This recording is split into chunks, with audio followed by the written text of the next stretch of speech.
this computer. Okay, are we ready to, so I see Anna is joining. I don't see any more people. Looks like we have 36 participants, one more. And I started recording. Welcome to another Systemic Functional Linguistics webinar, our lecture for March. Today we have Michael Maune joined us back from MIT. So take it away, Michael, and I'll keep admitting people. There is more and more people coming.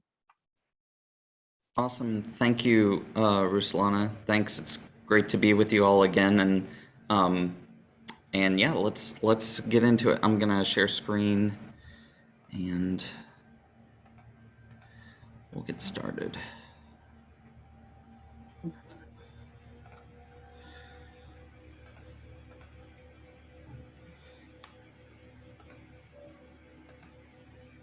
There we go. Oh no, where am I? Okay, here we go. Okay, so the focus of this workshop webinar is going to be on using SFL to teach English for academic purposes in college. As for those who weren't here last time, I'm Michael Maune, and I'm an instructor in at MIT, and we have, my program is it's a rhetoric program, but we also use a lot of applied linguistics, and we teach disciplinary writing in a lot of disciplines. So I'm going to give you some examples today from the writing lessons that I teach in political science, in computer science, and mathematics. You are free to use any of these slides and material without attribution, but of course please do cite the example articles. The citations are provided on each slide. And just as a reminder, the slides with the black background are meant for you, the instructor, and the slides with the white background are meant for the students.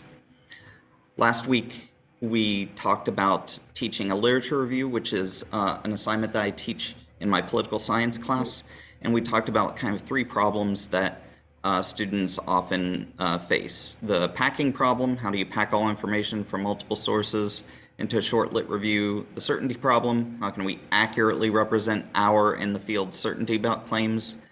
And we covered those and talked about different strategies on how to do that, namely for the certainty problem using modality, and for the packing problem using grammatical strategies like nominalization.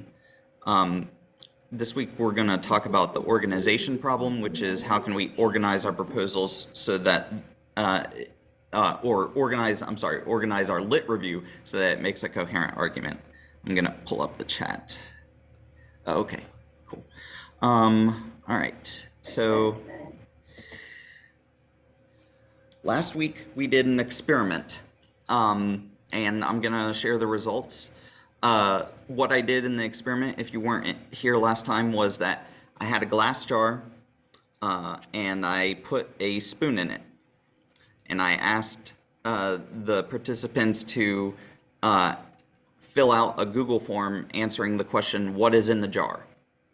And then after that, I put a pencil into the jar. So there was a spoon and a pencil in the jar, and I asked the same question, what is in the jar? And so in that experiment, I was manipulating what information was known, given, or old, that is the spoon, and what information was new, that is the pencil. And my goal was to find out what order you would list the items in the jar on the second question. Would you put the known information, the spoon, first, or the new information, the pencil, first? My hypothesis was that you would list the known information, the spoon, first. And one theory that we have in cognitive linguistics is that English-speaking adults prefer this order because they're sensitive to what the listener or audience knows, and they want to accommodate them. And so here's our results. There were a lot of, I think there was some confusion on like what you were supposed to write. So I only had like 3 valid results here, but they were all known to new organization. This experiment has replicated in every classroom that I have ever done it in, including yesterday. And so I think it's, because it's so elegant, it's so simple, right? It's a great way to build student intuition about information structure. If you're an English-speaking adult, you probably have adopted this particular information structure preference. There have been studies in other languages, namely German, that attest to this phenomenon. I don't know that it is a linguistic universal. I suspect that there's probably some languages where you do a different information structure word ordering, but this is at least what we know so far about English. I am saying adults because there is an age cutoff. This experiment's been done in some variation since like the 1970s, and we find an age cutoff which is around the age 10. Before age 10, the studies are ambiguous. They're kind of split down the middle. Sometimes the kids prefer known to new, sometimes they prefer new to known. And I think that's why children's stories don't make sense to adults, because they're not paying attention to their information structure. They're just kind of like doing whatever they want to do. And sometimes that doesn't match adults' preferences in terms of information structure. So that's my pet theory. I don't know if it's actually true or not, but so you can see here, this is the results of Narasimhan and Dimroth's replication of this experiment in 2008. So we can apply this principle of organizing information at 3 levels of text.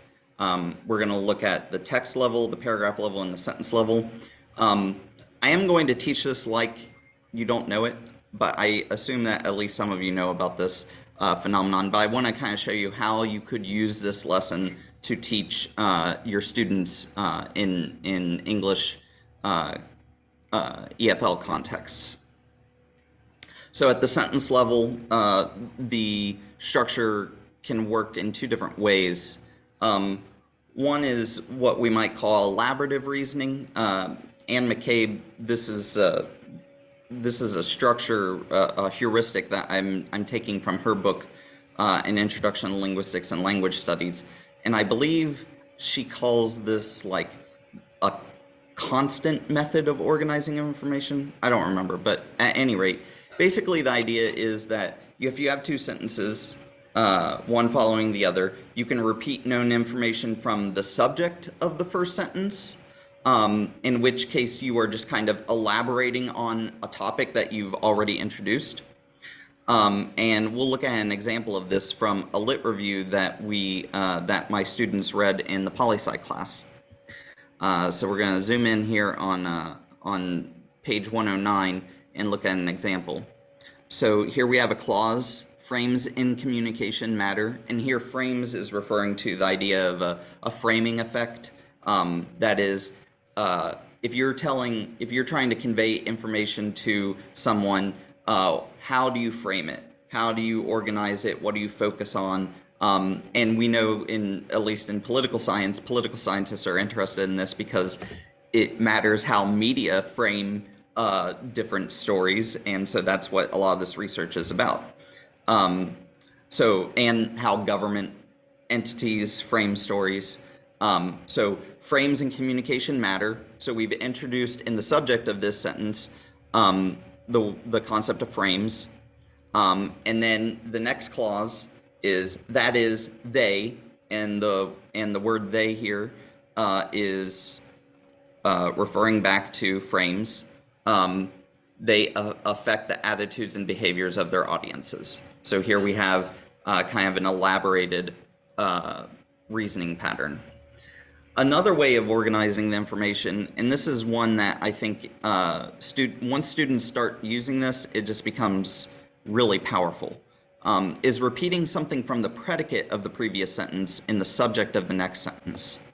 And so we see an example of this in the lit review, in the Chong and Druckmann lit review. So we've got the bulk of attention in the political science and communications literatures, however, has been on how frames in the communications of elites influence citizens' frames and attitudes. So we have this concept introduced in the predicate of one sentence, and then we see it. This is actually building on last week. So we see this whole clause repackaged as one nominalization. This process is typically called a framing effect. Beautiful. I love this. It's so elegant.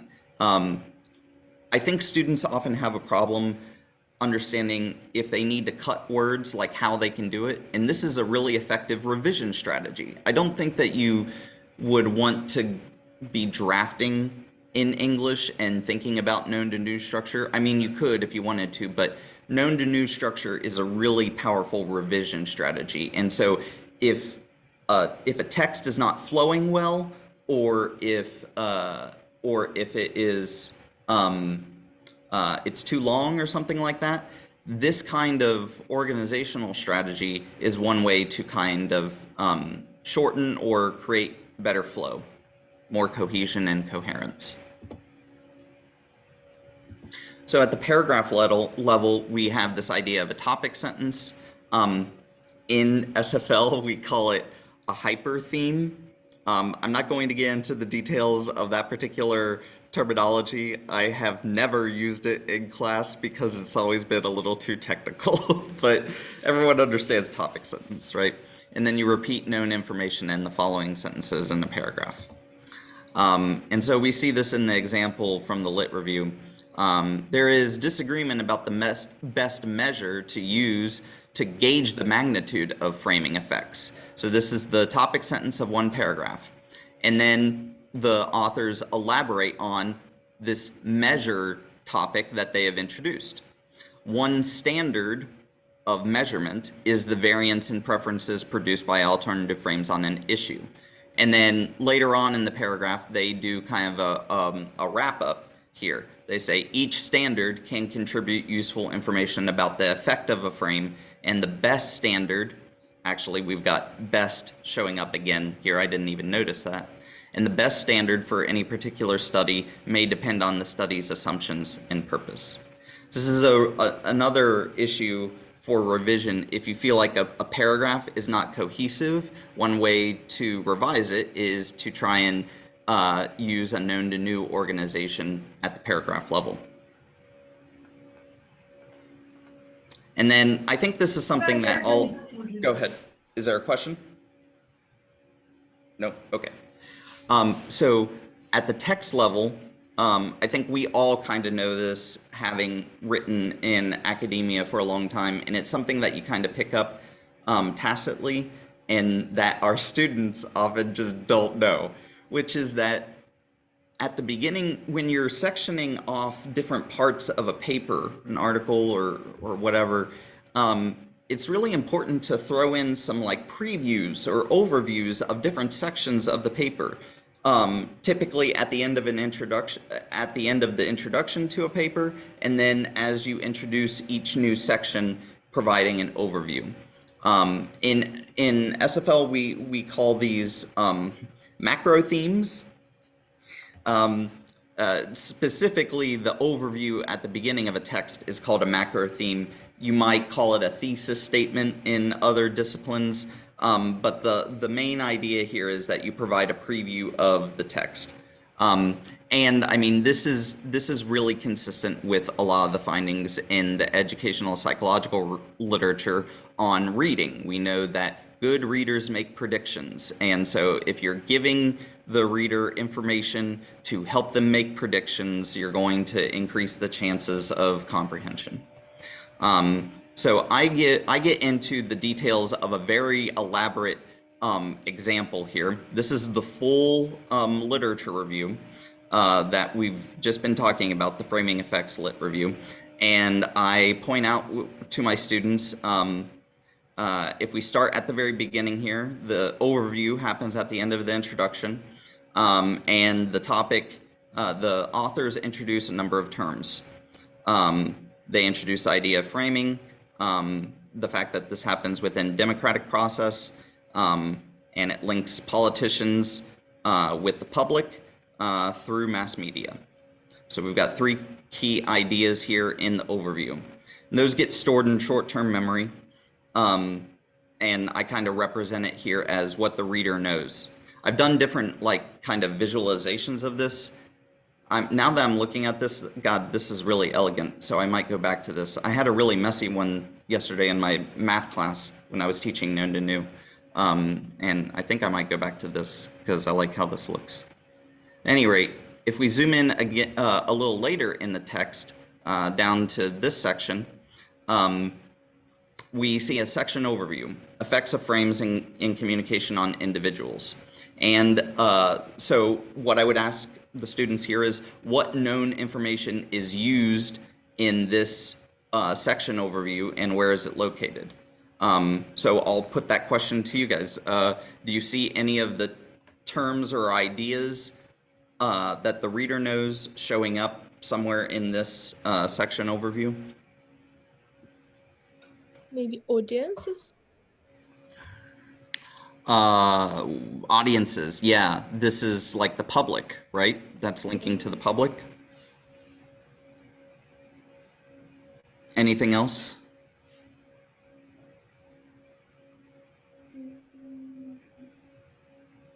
Citizens? Citizens right here. Yep. Also linking to the public. We also see framing. That shows up right at the beginning. Politicians. That shows up right here at the beginning. The media. Is the media here? Yep. Media is right there. Look where it's situated. Right there at the beginning of the paragraph. It's not, it's split between two sentences, but it's early on, right? I don't know if we have democratic process in here. This may not be in this particular paragraph. But I just kind of show the students this is showing up exactly where we would expect it. Democratic process shows up a little bit later in here, but remember that this is a section overview. So we're actually not interested in where these ideas show up in the paragraph, but actually that these ideas get repeated at the beginning of a section. So if we, at the end of this paragraph, we get introduced to a new idea, which is this process. It's typically called a framing effect. And this new idea gets stored in short-term memory, and it becomes a possible known idea that gets elaborated on. So if we zoom down, we've just now moved down to the next paragraph, and we see framing effect showing up at the end of this first sentence. And then we start elaborating on it. One standard, what does it say here? One standard is the variance. Okay, so this full sentence here is, there's disagreement about the best measure to use to gauge the magnitude of framing effects. So we have framing effect getting repeated here, and then we introduce a new idea. One standard is the variance in preferences produced by alternative frames on an issue. So we get known information and then new information. That new information gets stored in short-term memory, and then if we go down to the next sentence, if we go down to the next paragraph, look at how it's starting. It's elaborating on standard again, and framing effect. So it's just continuing to elaborate on ideas that have been introduced previously in the discourse. So that's, you can do that with any text, and I think it's a really productive conversation with students to talk about, maybe the text that you're looking at doesn't have this particular structure. Do you think it still reads well? I think that can be a productive conversation, because these, it's social science, right? These tendencies are tendencies, right? They're not absolute rules. And sometimes, you don't need to use known to new, but often you do. I do have a little exercise here if we want to do it to practice the revision. So this is a Jamboard, and I've set it up. I think there's four groups here. Let me get back to turn off my thing here. Okay.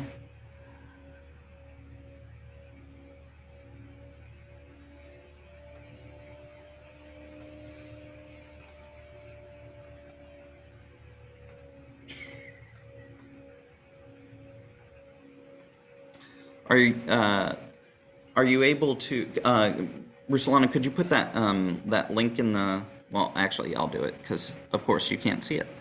Give me a second here. Thank you.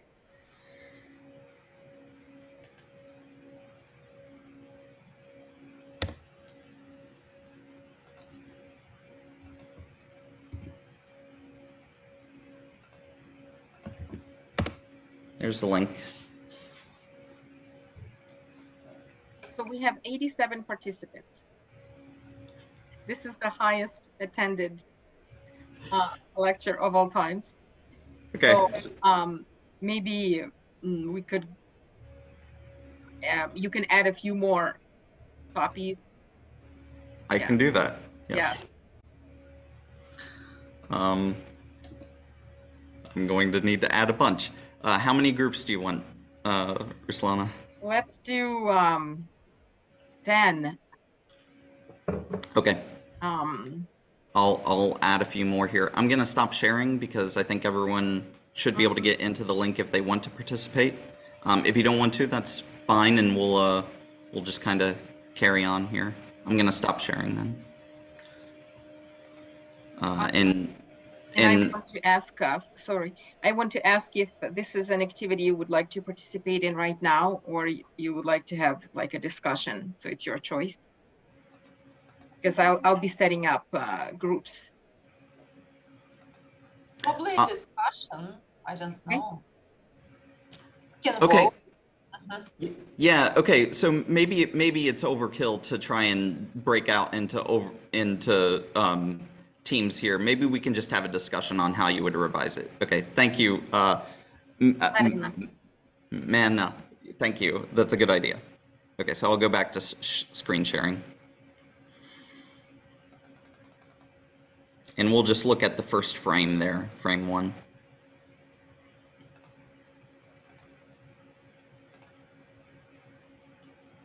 So you can, There we go. So you can take a look at the sentence, and if anyone has a suggestion on what information you would move, we can talk about that.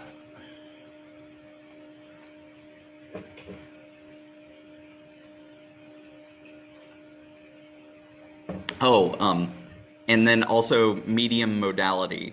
If you were here last week, there are some words in here. There are some phrases that are vastly overconfident, and so we should adjust those too. So, Ruslana, can you manage, maybe if you want to suggest a revision, raise your hand and Ru can call on you? Yeah, let me know either by raising your hand or dropping in the chat. We do have 90 participants here. If you want to take a stab at revising.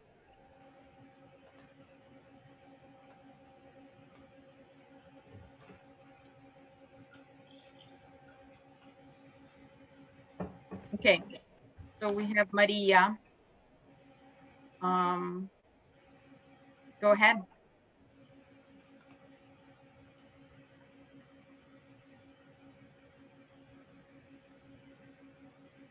Yes, we can't hear you.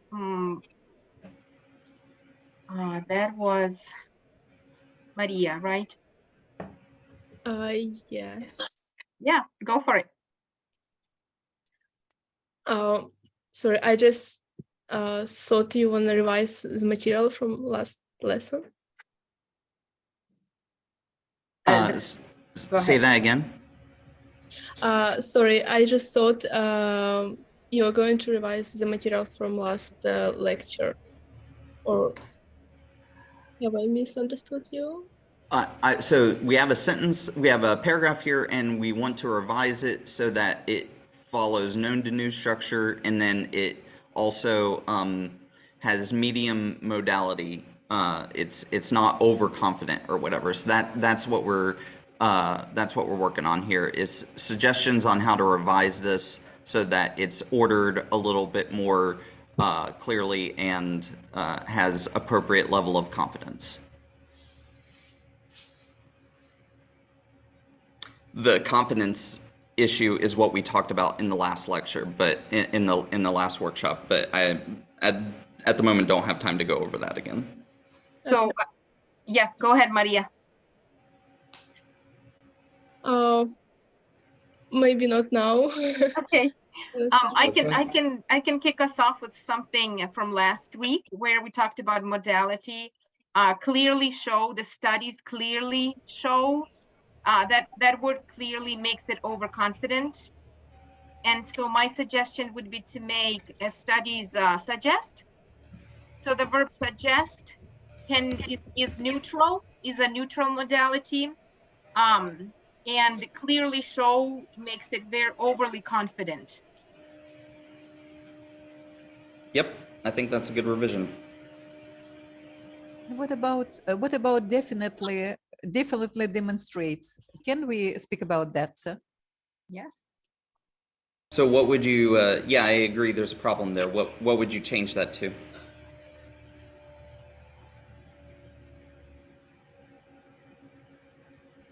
Maybe can. Say that again. Maybe can. I mean, just definitely demonstrate. How Studies can about demonstrate is proof? possible. How about proof? Oh, proof. Yeah. Can prove. Okay. Yeah.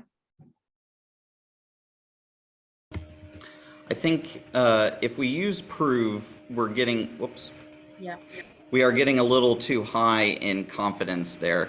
I like the idea of doing Medium modality. Yes. Mhm. we lost the revisions. Just a second here. Can we, for example, put the some studies demonstrate, or the majority of studies, or something like this, instead of definitively? As some studies demonstrate, for example, and we will make some medium or closer to lower modality, if I'm, as I feel the language. Yeah, that is. You're below modality with this. Yeah. Irina, you're pointing out something that I didn't even talk about last week, which is quantifiers. These quantifiers can absolutely manage the certainty as well. I'm going to go ahead briefly and talk about how we could reorganize this for known to new structure. So we could create a kind of constant or an elaborative information structure in here. So we have the word studies right here. We could make that the subject of each sentence. Right now, the subjects are not known information. The weight individuals give to various considerations, so we could move this. We could move this part and move it to the front. So we might say something like, many studies suggest that the weight individuals give to various considerations are biased by communication frames. There's even more that we can do here, which is communication frames has already been introduced too. So we can move that closer to the beginning of the sentence as well. So we might get something like, many studies suggest that communication frames, we delete it here, and then we still need this verb, so we're going to change the conjugation of it. So we're going to cut it here and say, many studies suggest that communication frames not are biased, but that they bias the weight individuals give to various considerations. And then we have this citation. We do have Go ahead, sorry.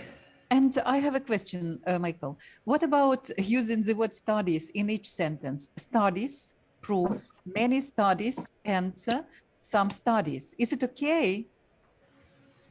Yeah, so I think that's a great question. When I was revising this, I noticed as well, like using the word studies each time, it creates a kind of repetition that doesn't seem to have a function. And that sometimes when you have a repetition and the reader can't figure out exactly why you're using the exact same word over and over again, it can create confusion because the reader might be like, why are you doing this? So using a synonym here might work better to clarify. We just care about the idea here. It's not the word studies that matters. So any suggestions on a synonym? Findings, what about findings? Yep, that would work great. The one thing in terms of quantifiers that I would now want to pay attention to is we have many here and we have one citation here. And the question is Druckmann like another lit review? Is it a list of studies or is it one study that is like hugely important? If it's one study, and I don't know the answer to this. So if Druckmann 2001C is one study that's hugely important, we might change this to like one major finding or something like that. And then change our verbs. Sorry, Michael, but for example, if Druckmann in his work, in his paper wrote about different findings, because I haven't read it, that is why it is very difficult to change one major finding or some, many findings, because I haven't read it yet. Right, exactly. Yeah. So we can't make an informed revision here, but I'm just showing you kind of the options. We could do a quantifier or we could do one major finding, but we don't have a reason to believe one way or the other right now because we haven't read it, as you said, Irina. Yeah. All right, I'm going to move on to the next topic here, but I hope you can see how this might be a useful exercise for you students. I even did a little bit of like an easier version of this. You can do it in a Google Doc. So that's what I did here. Very easy to set up, or just a handout, and just have the students rewrite a paragraph and use these strategies. All right, I'm gonna move back here.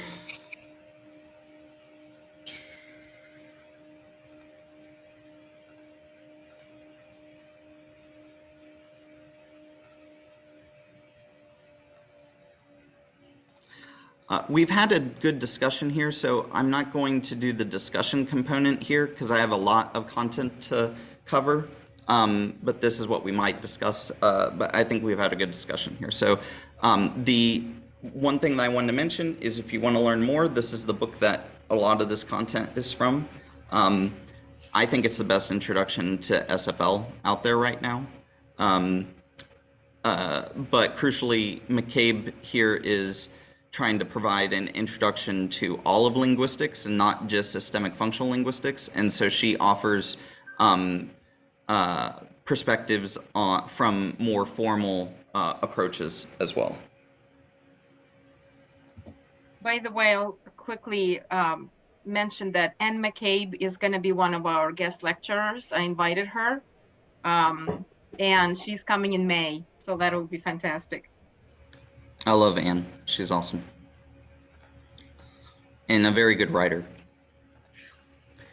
Okay, so the next set of materials mixes SFL with the discipline of rhetoric. As I said, I work in a rhetoric department.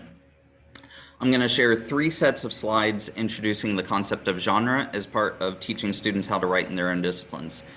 Ru, did you guys get into genre yet? We started with genre. And we talked about K-12 genres as text with the predictable patterns. Great. Yeah. So this will be a little bit of review for some folks. And so I'm sorry that we're not going to have as much time for discussion, but hopefully you'll all find this useful. And I'm happy to answer questions via email or some other channel. So I want to just mention one thing here. as I said, because I work in a rhetoric department, I kind of have to synthesize SFL with the discipline of rhetoric. So in these slides, I use a model from the discipline of rhetoric called the rhetorical situation, which you might be familiar with. It's similar to SFL's model of the context of situation, which Ruslana has told me I think you guys have learned about before. So context of situation, if you recall, is field, tenor, and mode. That is, what's the topic of discourse? What's the relationship between the interlocutors, the audience and the speaker, or the audience and the writer? And then the mode. What's the form that language is being? What form is language being used in here? Is it writing? Is it speaking? And then further, what's the organizational structure of the language?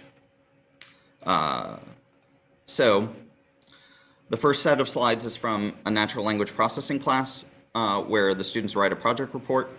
And I introduced the concept of genre through a very common exercise you might already use. You might have already discovered this one, but has anyone ever done the introduction exercise? Ruslana, are you familiar with this kind of thing? I can see where it's going, but yeah. Go ahead.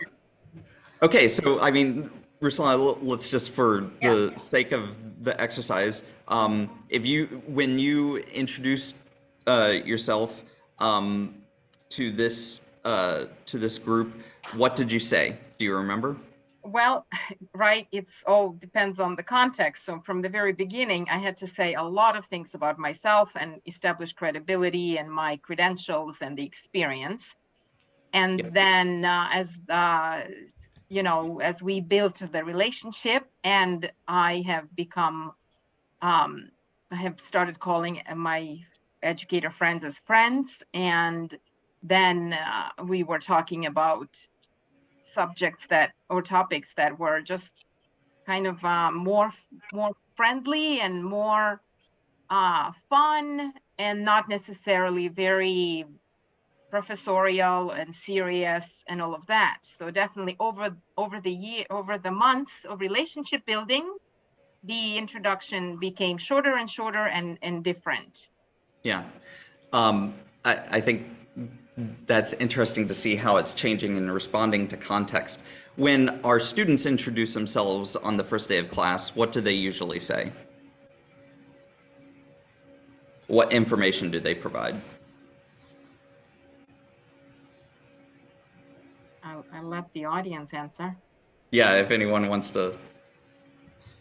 Everything, their names, very often where they are from, and sometimes the age, but that's not at the university, it's more about school. And so probably that's it, yeah. I think they also mentioned hobbies. Hobbies. Yeah.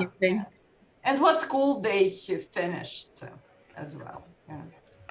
Yep. Yeah, so we can make predictions about that already, right? We know what they will say, and that's a kind of tacit genre that the students pick up. So then we kind of analyze it from a contextual standpoint. What's the purpose of the exercise? It's to meet new people. The audience is other classmates, and the context is college. This is the rhetorical situation. I gloss this very briefly, but in the rhetorical situation, we talk purpose, audience, and context. And to facilitate this particular function, we often provide this kind of information that we've just mentioned. And that helps students build intuition about the idea of a genre.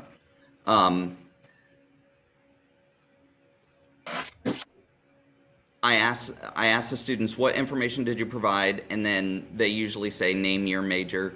At MIT, all of their majors have course numbers, and they do not say their majors. They say what course number they're in, and everyone just knows. So course 18 is mathematics, course 6 is computer science, and then they have sub-disciplines within computer science. So 6.4 is like AI, 6.3 is something else, and they just all know that. So it is responding to context.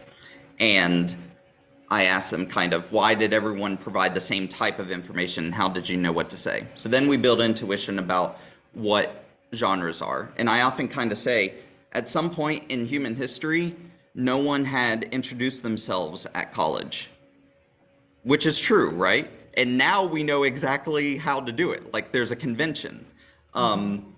So we have a discussion about what is an introduction, why do we have a word for this particular social action, how do introductions develop, so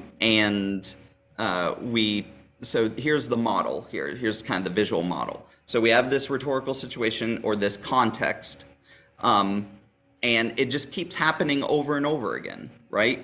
How many times have you introduced yourself? It just keeps recurring and recurring, and responses vary, but they often converge on more or less common language patterns. And those language patterns become a type of response to the recurring rhetorical situation. And a language pattern that represents a type of response to a recurring rhetorical situation is called a genre. So this is the basic kind of rhetorical perspective and an exercise that you can do to build intuition about genre. In writing, I introduce genre in a very similar way. I'm going to share some slides here from a mathematics class. So the students in this class write a research summary, and we call that an expository paper in the class, or they produce original math research, which we call a research paper in the class.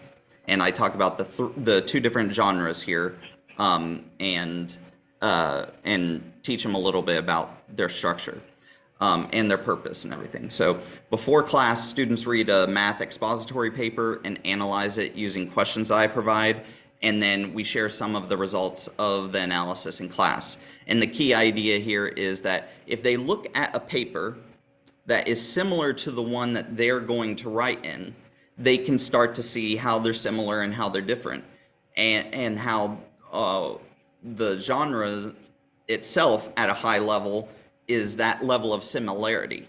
And then the differences are mostly managing the topic itself. So the following slides come after the in-class analysis. They're primarily lecture notes, but they more formally introduce the way that SFL models genre. So here we got that rhetorical situation stuff again. And then I point out that this rhetorical situation of needing to explain math concepts in a paper happens many times. And we get this idea of genre. So genres develop when rhetorical situations recur over and over again, and the way that communicators respond converges on common language patterns that accomplish common rhetorical purposes that to facilitate or accompany the work of a discourse community, the audience. I used this metaphor, and I just like it. So I grew up on a farm in Indiana, and in the Midwest of the United States. One day I was walking in the woods, and I stumbled upon a path. I found a path in the woods, and it wasn't like any path that I had seen before. My uncle's my uncle and my cousins hunt on the land there on our farm, and they mow a big path so that they can walk through. So it's usually pretty wide. And that's about the only other paths. But this path was very narrow, and it went down to a creek. And at the time, I didn't really understand what I was looking at, but does anyone know what I was seeing?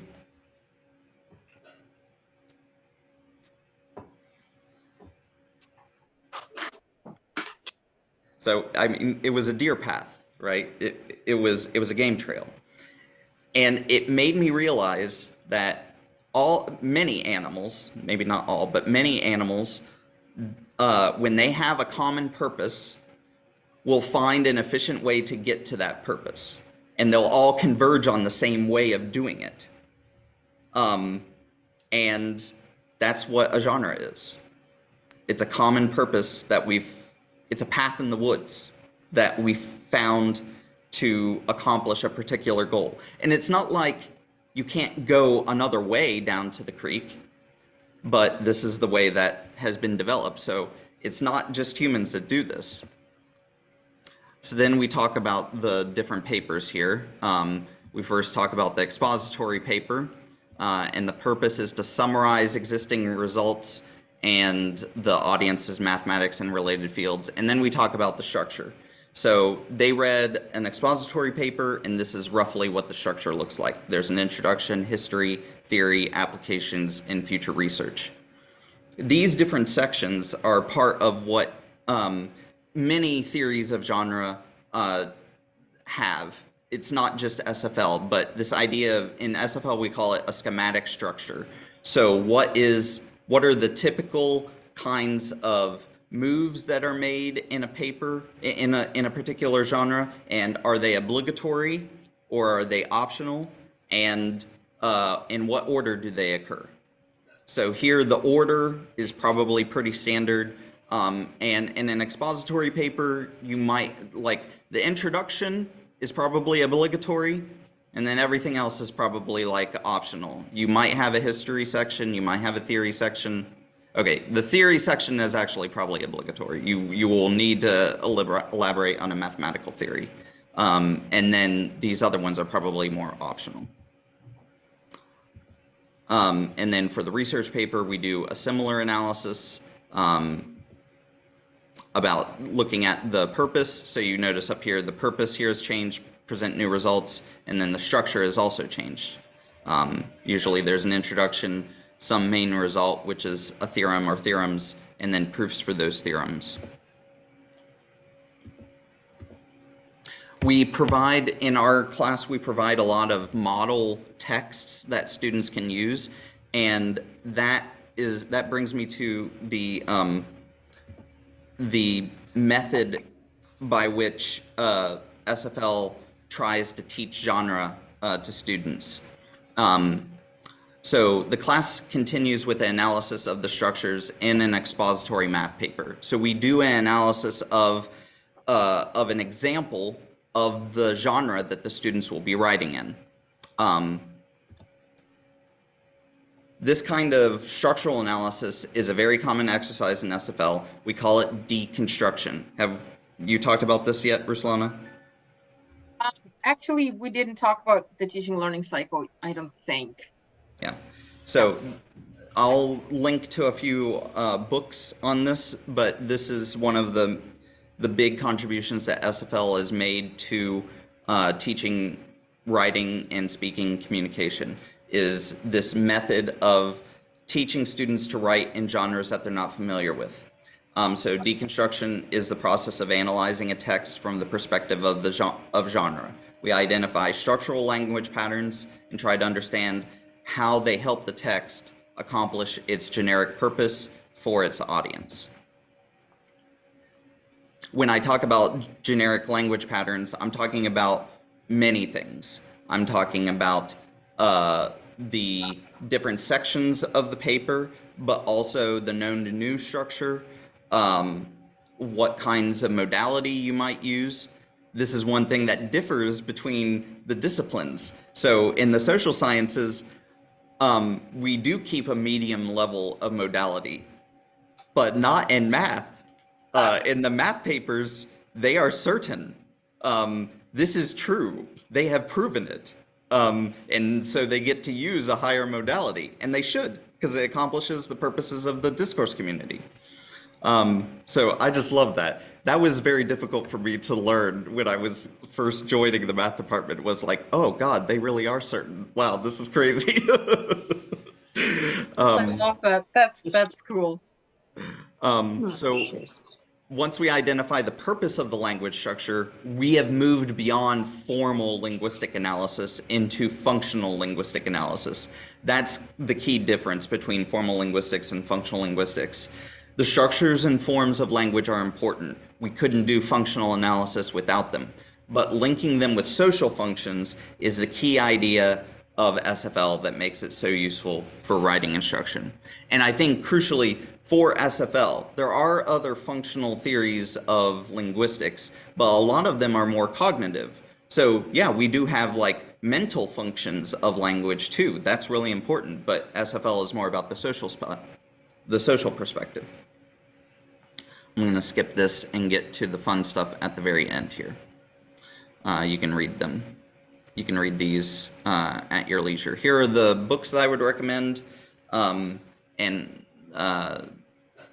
read these a long time ago. This is a theory book if you want to learn more about genre, but it also has examples from K-12.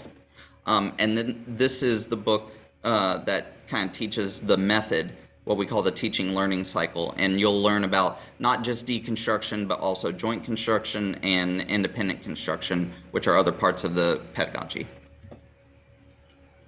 No time for discussion, sorry. So the last thing I want to talk about here is some brief notes on critical genre awareness. So students don't need to just know how to write in a particular genre. We're not only interested in them being able to reproduce genres that already exist. Although, crucially, we are interested in it, it's just not the only thing that we're interested in. Students should know how to write in the genres of power in the academy. That's really important for them to have agency as human beings and as students. But the students also need to know that genres are living social constructs that respond to our own purposes. And SFL gives us some key insights on this idea. And I think I'm going to wrap up very briefly here so that we can have a little bit of discussion. I do have some time here to do that. So I go over, in this class, I talk a little bit about, this is the second semester in my political science class. These lecture notes are from that. And the students have already written a research proposal. They're writing their research article. They know the genre very well at this point. They have control, they have mastery of it. And now I'm going to push them a little further. I'm going to challenge them to think bigger about their language choices. So the students might ask, what kinds of choices do I even have when I'm writing in an established genre? How can I change the conventions if I want to challenge them in some way?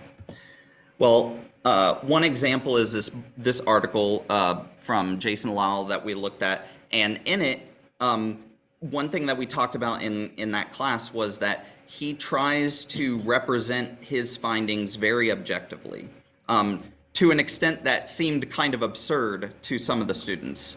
And so one way that he does this is by avoiding first-person pronouns in his empirical strategy section. Is really annoying for one student, but it is a convention in the field.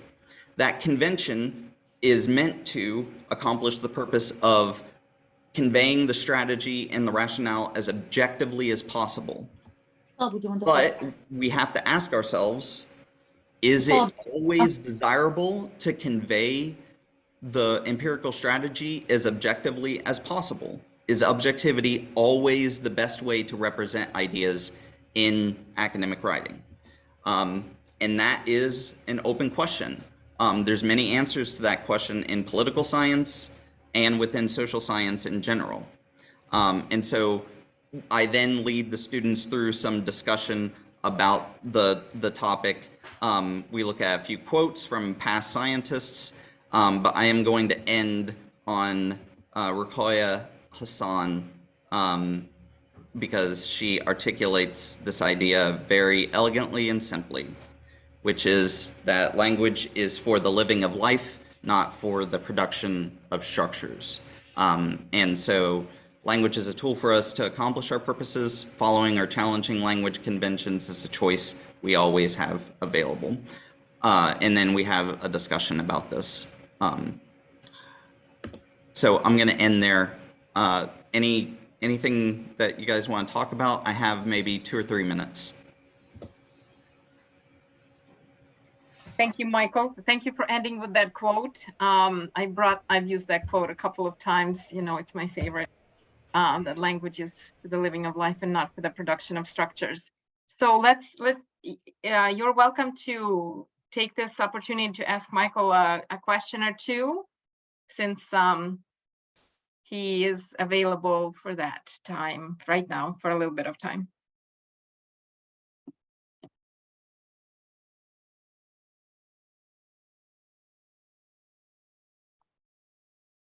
I do have a question, and I think I'm co-constructing the answer as I think about it, as I've thought about it over the years.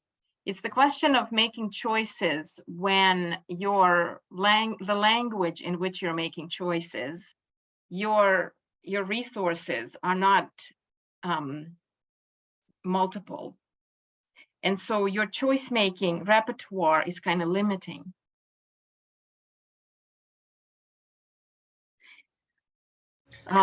So the question is, how do you manage that? Or how do you manage that within the repertoire as they're developing it? They're also learning how to be choice makers. Right. I mean, I think you lean on what you know, right? I have no idea, Ruslana. I mean, I think that's a huge and complicated question. That's where we get into like different theories of like translanguaging and code meshing and stuff like that. And I think that is one of the great open questions in the field right now. So I unfortunately don't have an answer.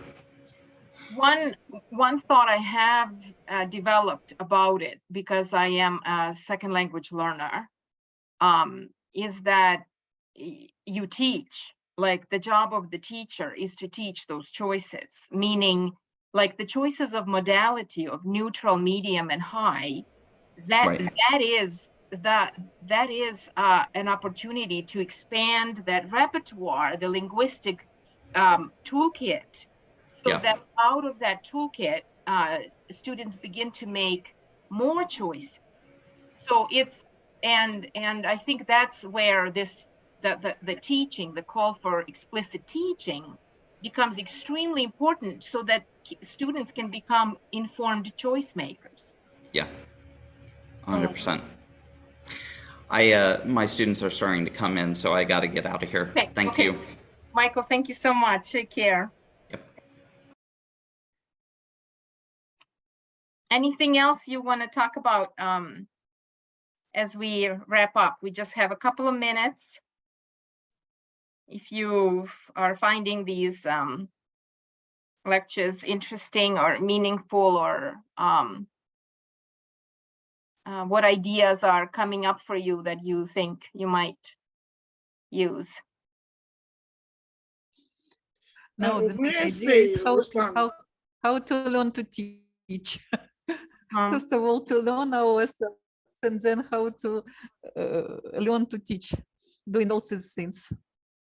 I think the idea of deconstruction, in that deconstruction is a method that Michael has been demonstrating, and I do this in K-12 world, is where you show a model text and you deconstruct it through the whole text analysis, and then the language features within, and teaching one feature at a time. For example, those reporting verbs, and how some verbs communicate, make truth claims that are too strong, or and just kind of focusing on one key linguistic feature that's important for that genre. And of course, I mean, another one is cohesion, how cohesion is structured in the English language, how ideas flow, that new to old information, which Michael was talking about today. I shared one video on Viber. I love that video from the University of either Melbourne or Adelaide, because they're both have really strong writing centers. And there was a video of a professor teaching how he takes one paragraph and he color codes the parts of the paragraph to show students the patterns of language and how they are combined together to create coherent meaning or create coherence. So there is so much to teach. And I think finding what you are comfortable with as you're learning this functional lens to teaching language, not just teaching grammar, but how do we create neutral meanings? How do we create strong meanings? So deconstruction is a powerful method. Then you joint construct, you co-construct the paragraph with your students, and then they write it they apply it independently. So it's called an apprenticeship model, in which the less knowledgeable is learning from the more knowledgeable other. It's used in trades. When hairdressers learn how to cut hair, they in the United States, they learn through apprenticeship model of where you're doing something together with the more knowledgeable other. So it's just it's a very it goes to it goes back to our Vygotsky, or Vygotsky, as we I think pronounce his last name, but in America it's Vygotsky, so I've transitioned. But Vygotsky said that all learning is sociocultural. Learning is not just cognitive endeavor. So I don't know if Vygotsky is popular in the pedagogy in Ukraine. Is he? Yes, why not? Yes. Okay. Especially We always talk about I+1 and all things considered with his idea. Well, I+1 is crashing, and I have a problem with crashing, so we're not going to go in there now. But Vygotsky talked about the zone of proximal development would be Vygotsky, and it's a little bit more than just I+1, because I did not experience Vygotsky theory of learning as that when I was going to school in Ukraine. Not one bit. It was very transmission pedagogy, and Vygotsky is not interested in transmission pedagogy. He's talking pedagogy of apprenticeship, which means intrapersonal first before it's interpersonal first before it's intrapersonal. So we make meaning with others before it becomes our own meaning. So that just blows my mind. And in the United States, Vygotsky became more popular within the Australians are all over it. If you read Australian systemic functional linguistics, it's really interesting because they strongly define and inform their pedagogy through sociocultural approach and not cognitivist Piaget. Piaget is an American thing, and it's so we have a lecture coming up on March 10th with Jody Martin from University of British Columbia. She'll be talking about paraphrasing, teaching paraphrasing. On April 28th, and I'll send this, so don't worry. April 28th with Luciana de Oliveira, using SFL to do discourse analysis.